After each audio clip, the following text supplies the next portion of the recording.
How to type custom video prompt on Grok AI. Hello everyone, welcome to our channel. Let's see how we can do it.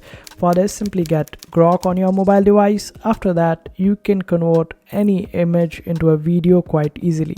Like I selected this video, and if I wanted to type any custom prompt, I would just simply select this option of redo, but right beside it you would find this arrow. Simply click on it and you get these options. Simply select this option of custom, and here you can type the prompt, and according to that a video will be created.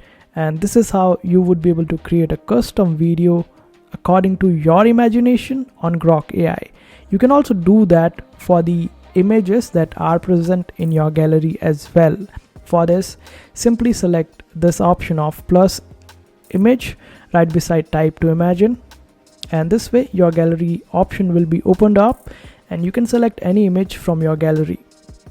And after that, you can just simply type the custom prompt the way I showed you in this video, and this way you would be able to generate videos according to your imagination. I hope this video was helpful. Make sure to hit that like button and also subscribe to our channel for more helpful videos.